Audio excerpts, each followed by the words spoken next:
Hello students, welcome to Gyanjyoti coaching centre. Gyanjyoti coaching সেন্টারের পক্ষ থেকে তোমাদের সকলকে জানাই আরো একবার স্বাগত। তো স্টুডেন্টস, আজকে আমি যে বিষয় নিয়ে পুনরায় তোমাদের সামনে চলে এসেছি তা হলো গুপ্ত যুগের কৃষি ব্যবস্থা সম্পর্কে। তো আলোচনা শুরু করার পূর্বে তোমাদের একটা ছোট ইনফরমেশন দিয়ে রাখি যে তোমরা উপরে বোর্ডে দুটো নাম্বার দেখতে পাচ্ছ, এটা আমাদের কোচিং সেন্টারের হেল্পলাইন নাম্বার। তো আমাদের এখানে তোমাদের অনলাইন ক্লাস নেওয়া হয়, তার সাথে তোমাদের নোটসও প্রদান করা হয়। তো তোমরা যারা অনলাইন ক্লাস করতে চাও, নোটস পেতে চাও, তারা ওপরের এই দুটো নাম্বারের মধ্যে যে কোনো একটিতে যোগাযোগ করে আমাদের সাথে যুক্ত হতে পারো। চলো আর দেরি না করে আমরা আজকের আলোচনা শুরু করি। তো আজকের আলোচনা হলো গুপ্ত যুগের কৃষি ব্যবস্থা সম্পর্কে। তো এক্ষেত্রে বলা যায় যে বিভিন্ন উপাদান থেকে আমরা গুপ্ত যুগের কৃষি ব্যবস্থা সম্পর্কে জানতে পারি। যেমন বিভিন্ন স্মৃতিশাস্ত্র থেকে আমরা গুপ্ত যুগের কৃষি ব্যবস্থা সম্পর্কে জানতে পারি। এছাড়া সমকালীন বিভিন্ন সাহিত্য থেকে, যেমন অমরকোষ এবং হর্ষচরিত, বিভিন্ন সাহিত্য থেকে আমরা গুপ্ত যুগের কৃষি ব্যবস্থা সম্পর্কে জানতে পারি।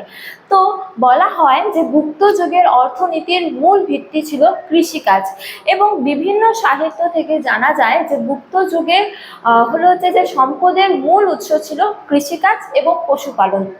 তো এবার আমরা আলোচনা করব কৃষিকাজের অন্তর্গত জমির মালিকানা নিয়ে।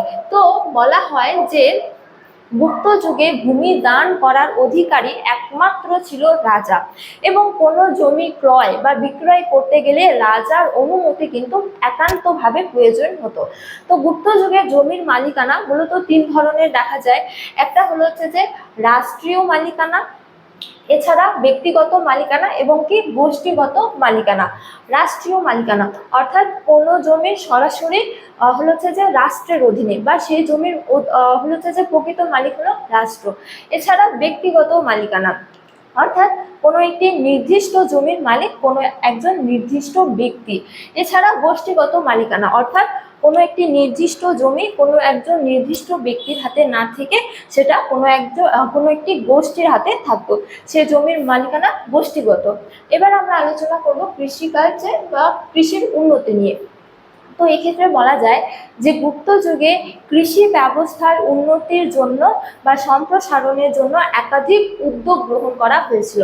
যেমন বলা হয় যে গুপ্ত যুগে কোনো একজন ব্যক্তি যদি নিজ প্রচেষ্টায় অনাবাদী জমিকে আবাদী জমিতে পরিণত করত, তাহলে সেই ব্যক্তিকে পুরস্কৃত করা হতো, এবং সেই ব্যক্তি অনাবাদী জমিকে যে আবাদী জমিতে পরিণত করেছে তখন সেই ব্যক্তি সেই জমির মালিকানাও ভোগ করত। এছাড়া বলা হয় যে গুপ্ত যুগে কোনো এক পতিত জমি উদ্ধার করে সে জমিতে জলসেচের ব্যবস্থা করে সে জমিকে যদি কোনো একজন ব্যক্তি চাষের উপযোগী করে তুলত, তাহলে সেই ব্যক্তি যতদিন পর্যন্ত না সেই জমি থেকে দ্বিগুণ মুনাফা অর্জন করেছে ততদিন পর্যন্ত তার কাছ থেকে কোনো রকম কর গ্রহণ করা হতো না।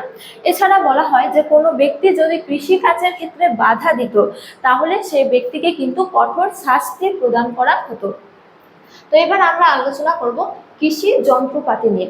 তো বলা হয় যে গুপ্ত যুগে কৃষি ব্যবস্থায় কিন্তু একাধিক যন্ত্রপাতি ব্যবহার করা হতো, এবং যন্ত্রপাতির ক্ষেত্রে কিন্তু লোহার ভূমিকা ছিল অগ্রণী। যেমন গুপ্ত যুগে লোহার তৈরি লাঙল, লোহার তৈরি কুড়াল এবং কি লোহার তৈরি নিড়ানি ব্যবহার করা হতো যন্ত্রপাতি হিসেবে। এরপরে হলো যে উৎপাদিত ফসল। তো বলা হয় যে গুপ্ত যুগে একাধিক ফসল উৎপাদন করা হতো। যেমন হলো যে ধান, গম, যব, এছাড়া ডাল, তৈলবীজ, তিল, পান, তারপরে গোলমরিচ, একাধিক ফসল কিন্তু উৎপাদন করা হতো। এছাড়া বিভিন্ন ফলও উৎপাদন করা হতো। তো স্টুডেন্টস, এই ছিল আজকের আমার আলোচনার বিষয়। তোমাদের ভিডিওটি ভালো লাগলে অবশ্যই ভিডিওটি লাইক করে শেয়ার করো, এবং আমাকে অবশ্যই কমেন্ট করে জানিও তোমাদের ভিডিওটি কেমন লেগেছে। তোমাদের সাথে দেখা হবে অন্য এক ভিডিওতে অন্য এক টপিক নিয়ে। ততক্ষণ ভালো থাকো, সুস্থ থাকো। Thank you.